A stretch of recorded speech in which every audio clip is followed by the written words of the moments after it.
Magandang maulang hapon po sa inyong lahat, mga minamahal nating taga-subaybay. At ngayong araw ng October 20, 2022, muli ho tayo magkakasama upang magkaroon ho tayo ng talakayan dito sa ating ah, ano ba to, program na ating kadiskarte. No? At mula sa studio na ating Elizalde Broadcasting. Nais ko po kasi ipagpatuloy ang talakayan natin. Ang talakayan natin na nung atin pong ginanap ng mga nakarang araw tungkol sa giyera dyan sa Israel at Palestine, no? Kasi po hindi natin masyadong natapos dahil nakulangan tayo ng oras. So ngayon ay babalikan natin yung mga dapat malaman sa dahilan ng gulo sa pagitan ng Israel at mga Palestinians. Yan po, trivia sa digmaang Hamas at Israel Part 2. Yan. Alam nyo naman ng lusubin ng Hamas ang noong October 7, first week na Oktubre 20 kasalukuyang taon, ang Israel at alam nyo na, maraming namatay, no? At sa galit ng Israel ay bumanat din sila ng pabalik. Pero bago sa ating pagbabalik tanaw na yan, ay gusto kong tignan natin ang kasaysayan during the World War II, kung bakit yung dalawang bansa na yan, ay yung dalawang mga tao na yan, Palestinians at mga Israel ay talagang galit na galit sa isa't isa, no? Ganito po yun, nung digmaang Second World War na panahon ni Hitler, no? Kung natatandaan nyo to, ay talagang ang mga Hudyo ay talagang pinarusahan ng gusto at talaga sila ay pinapatay, ginutom, ni-rape at lahat na. At noon nga ay sinasabing paano na yung mga Hudyo noong paano sila nakasurvive sa Holocaust during World War II, no, na sila ay pinatay sila yan na. At they were put into concentration camp, they were starved, they were tortured, and eventually they were gassed to death. Ano nang nangyari? At sinasabi nga ho, ilang milyong Hudyo ang namatay noong panahon na yon. Subalit sinasabi ho ni Hitler na kaya daw niya ginawa yon ay gina-justify niya yung kanyang pagpapatay doon sa mga Hudyo dahil yan daw po ang mga lowest kind of people, the Jews, because they crucified Jesus, sabi niya. At sinasabi nga they were accused of they were accused of crucifying Jesus, no? Sinabi ho niya yon. Kung kaya't yan nga ho ang nangyari.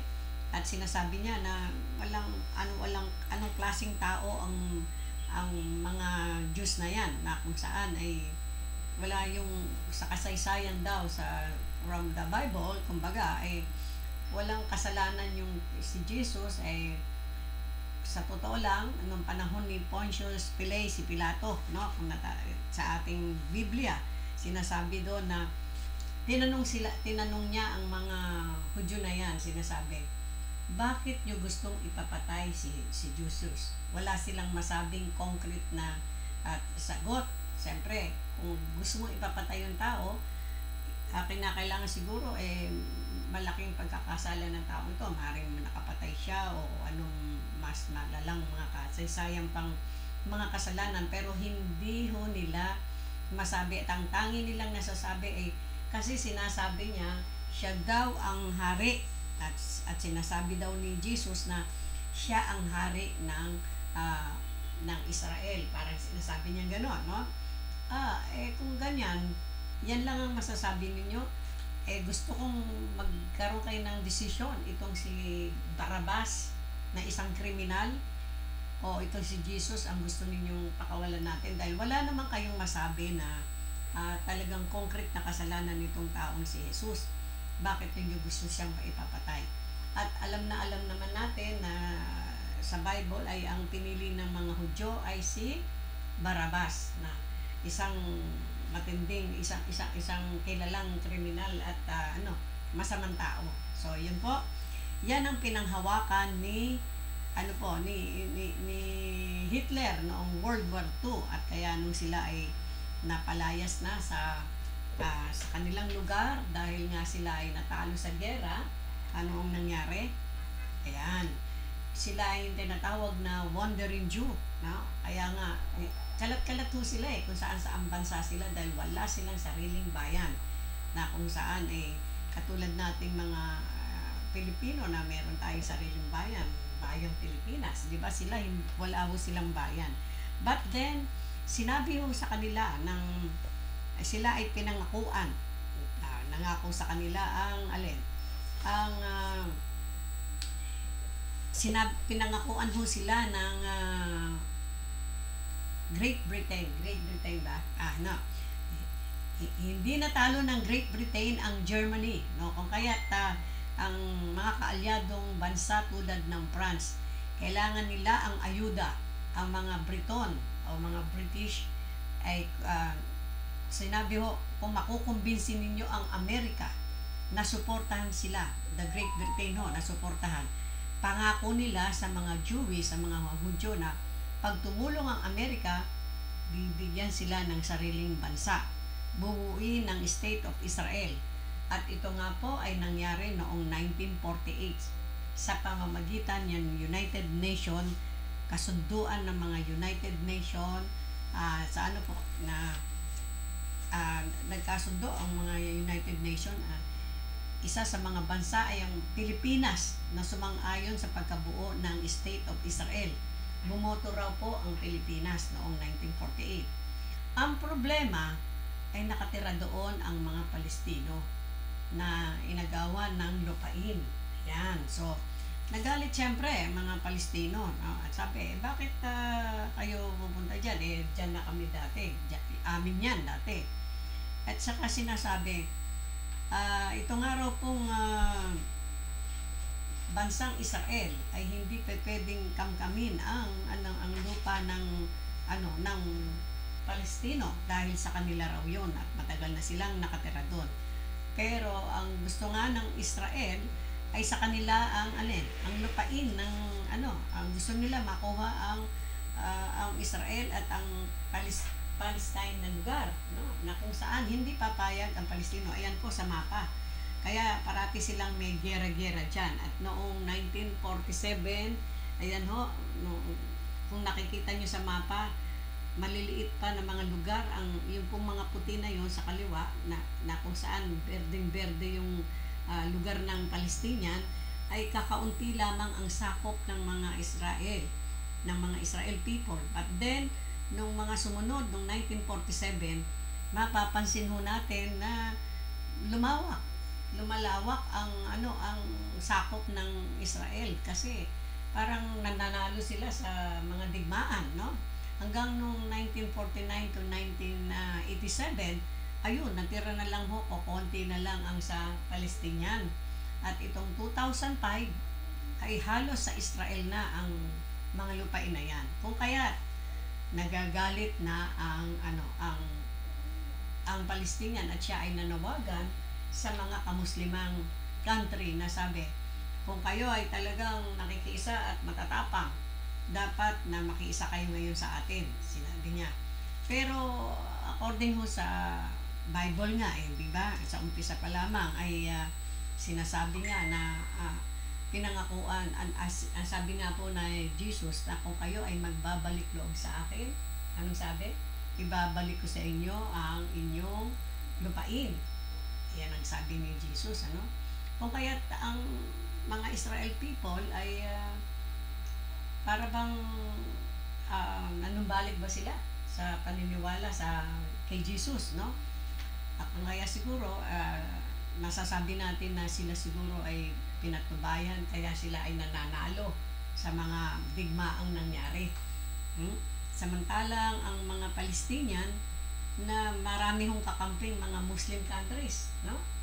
Marami silang kakampi at sila nga ay nananawagan at sinasabi nga na kung maaari ay lahat ng kamuslimang country ay makiisa dahil ngayon sa nangyari dito sa ano sa Hamas noong October 7, no. Pero tandaan po natin na ang Hamas ay isang political organization ng mga Muslim. Hindi naman ho lahat sila ay sumasang-ayon. Pero bago tayo magpatuloy, gusto ho nating batiin si Mr. Joren Sambas. Magandang hapon po. Magandang hapon. Miss Monina Dinero watching from Santa Cruz, Laguna. Wow, that's very far. Thank you so much for watching. And Monina Dinero, ang Divine Constitutional Law po ang sagot sa lahat ng kaguluhan at kalamidad. Wow, ulitin natin yan ha. Ang Divine Constitutional Law po ang sagot sa lahat ng kaguluhan at kalamidad. Narinig niyo po yun, no? Na yan, sila po ang may sabi niya na tayo pong lahat ay may kanya-kanyang opinion at tayo po ay nagagalak at nakikipag-ugnayan po tayo dito sa ating programa kayo at tinitingnan natin kung talagang sino ang tama at sino ang mali. O wala naman tayong kinakampihan dito, nilalatag lang po natin yung mga ebidensya na mga nakalipas na taon sa kasaysayan ng mundo, no? Lalo na po yung mahalaga yung kasaysayan sa ating pinaniniwala ang libro, walang iba kundi ang Biblia, hindi po ba? At siyempre yung mga nangyari sa ating dito sa mundo noong World War II na kung saan sinabi nga na palayas ang mga Hudyo ni Hitler, no? At sinasabi niya kaya niya ginawa at pinagpapatay ang mga Hudyo na yan ay dahil sa naniniwala siya na wala daw kakwenta-kwenta ang mga Hudyo na mga tao dahil sila daw ang naging dahilan kung bakit si Jesus ay napapatay. Yan ang sinasabi ni Pero ang alam ho natin, meron siyang sariling dahilan bilang isang leader ng Germany, no? Na siyempre alam natin na ang mga Hudyo ay matatalino At kumbaga nung sila ay nasa Germany, yung mga Hudyo na yan ay sila yung mga nananagana, sila yung mga sikat, sila yung mga may hawak sa mga malalaking businesses dahil siguro nga dahil sa kanilang katalinuhan, no? Parang walang iniwan dito sa atin sa Pilipinas na minsan maraming nagtataka bakit ang mas mayayaman dito sa Pilipinas ay mga injek, no? Nung araw ho, nung panahon ng bago mag World War II ang mga injek daw po nagtitinda lang ng mga bote garapa, no? At mga kung ano-ano. Pero nabigla tayo nung dumating na ang panahon na ang malalaking mga business dito sa Pilipinas ay hawak na ng mga Chinese, no? Yan po ang nangyari noon sa Germany. Kung kaya parang sinabi ho ni Hitler na kailangan palayasin na natin itong mga Hudyo na to, baka talunin pa tayo nito bandang huli, hindi ba? Parang ganyan. So yan po yung mga pangyayari. Ito po, meron pa tayo isang si Mr. Chot Velasquez is watching. Thank you for watching. Alam niyo po yung ating trigger rito sa digmaang Hamas at Israel talaga namang dapat ho natin talaga siguro tutukan at tayo ay mag-research na gusto para kasi nakatingin ho tayo sa digmaang iyan at alam niyo naman maraming bansa ang kamusliman at nananawagan sila na sila ay magkaisa. Talagang ika nga po galit na galit sila sa mga Hudyo na yan, sa mga Israel people, no?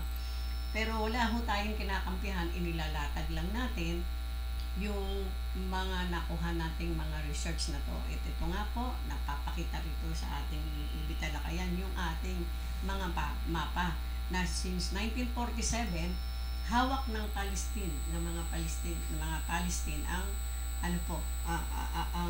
ang Gaza, no? Nakita niyo yung mapa, ang haba, ibig sabihin yung berde na yan ay hawak ng mga Palestino. At dumating ang 1947, yung UN plan ng 1947, binigyan ang Israel ng lugar, no? Yan. Pero nagalit ang Palestino, kaya ayaw nilang ibigay yan ang lupa na yan sapagkat yan daw ay sa kanila. Nag-umpisa na naman ang mga giyera-giyera mundial. Hanggang itong dumating yung October 7, 2023. So, lahat po tayo, siyempre, nakamasid at araw-araw ay sinusubaybayan po natin ang pangyayari dyan sa giyera dyan, sa digmaan sa Hamas at sa Israel. At tayo rin po ay naapektuhan sapagkat marami tayong mga Filipino workers dyan. And in fact, ang karamihan po sa kanila ay na-repatriate na dahil sa marami na hong napatay na damay sa giyera. 4 na Pilipino na, no? At kaawa-awa ang mga naging kamatayan. Meron pa ho isang nangyari dyan na isang Pilipina na caretaker ng isang matanda, no? Hanggang sa huli, hindi ho niya hiniwalayan ang kanyang alaga. Yung alaga niya matanda, buhay, pero siya ay patay. No? Nakita niyo po kung gaano katapat manukulan ng isang Pilipino. And we are so proud of her, no? Pero ang sama naman ng naging kawakasan ng ating kababayang Pilipina na yan. Kung kaya't sa isip nating lahat, sana ay matapos na ang kaguluhang ito. At sinasabi nga po ng mga Palestino na ang Israel daw ang bumomba sa Hamas na kung na ang kadahilanan na napakarami, libo ba ang namatay sa ospital na binomba raw ng Israel. Subalit ang statement ni Netanyahu, Prime Minister ng Israel, ang pasabog daw sa ospital ay ang yung Hamas mismo ang gumawa at hindi ang Israeli Defense Force dahil meron daw silang ebidensya. No? So, yan po, maraming mga sagot-sagot at mga aligasyon na kung saan dapat tignan natin at subaybayan dahil mahalaga po ito. Dahil kahapon ba yun? Meron tayong isang broadcaster dito, si Professor Gimba, at sinasabi niya, nananawagan siya sa mga Muslim countries na kung kayo talagang matapang at talagang nakikiisa, alam nyo na kung anong kumbaga pagmasdan ninyo kung anong nangyayari sa ating mga kasamahan na kasi mga kapwa ho nila Muslim yon, no? At any rate, meron ho tayo ditong disclaimer sa ating sa bawat programa natin na kung ano man po ang mga sinasabi natin mga broadcaster dito wala pong kinalaman ng ating studio, no? Sila po ang will held responsible about what they say and kung ano po yung kanilang ipoproject. At any rate, siguro si Professor Gimba ay nag-research naman siya sa kanya. And so, pinakinggan naman natin. So, yan ho. At inililinaw lang mo natin na wala po ang ating studio, Elizalde Broadcasting, wala po tayong kinakampihan, hindi tayo nagsaside kung kanino man, sa Israel ba o sa Hamas, no? Ang maganda lang po ay inilalatag natin ang part ng history, yung mga ebidensyang ating mga nakikita. Kayo na po ang humusga kung sino ba talaga ang guilty rito sa digmaang nagaganap na to. At any rate, sino man ang guilty o whatever, lahat po tayo ay magdasal na matapos na ang kaguluhang ito dahil baka ito ay lumaki pa, maging sanhi ito ng katatlong digmaang pandaigdig na tayong lahat din na itong mamamayan sa mundong ito ay binigay ng Diyos ay ika nga po mawawala na lang sa atin. So, basahin po natin yung mga greetings natin. Ang mga kaibigan natin ay teka po, may tumatawag sa akin, sandali lang. Ayan po. Kaya ito, gusto kong batiin yung ating mga kaibigan dyan sa Amerika, sa San Francisco, California, yung ating pong dating kasamang guro, si Miss Josefina Zacarias. Kumusta ka na dyan? At kailan ba ang balik mo rito sa Pilipinas? O wala ka na yatang balak bumalik? At saka syempre, yung ating pong mga kasamahan din na dating kaguro natin sa nung tayo po ay nasa Raso Liman High School, yung aking kumadre, si Miss Gloria Banawel, na nandyan naman sa California. I think nandyan siya sa Los Angeles. And all my cousins naman na nandyan dyan din sa Oregon. My cousin Trinidad Martinez just celebrated her birthday October 18. Kumusta kayong lahat dyan? And mga pinsan ko na nandyan din sa California, si Romel Martinez, ang magkakapatid yan. At yung yung pinakamaganda nilang kapatid na nasa Germany, ayan, si Trixie Weingarten. Yan po, kapatid nila, magkakapatid yan. At nakita ko yung usapan nila sa Facebook na tila darating yung kanilang pinaka-eldest sister, yan si Trinidad from Oregon, ay very successful businesswoman, yung pinsan ko ho. And ako'y nagagalak na makabalik o makadalaw ka dito sa ating bansa later on, sa huling pagkakataon. So, yan po mga minamahal nating taga-subaybay. Sana po ay pag-aralan natin mabuti at subaybayan ang bigmaang nagaganap. Pero syempre, kasama ang dasal na mahinto na to dahil nagdedelikaduhan tayong lahat na nandito sa daigdig na ibinigay sa atin ng Diyos na ating pangalagaan at pahalagahan dahil ito ay para sa sangkatauhan. So, hanggang sa muli, mga minamahal kong mga taga-subaybay, don't forget to like us, join us, and of course, subscribe us sa ating pong YouTube channel, sa ating Facebook channel, sa Elizalde Broadcasting. And don't forget, I always say, I love you all. Bye-bye.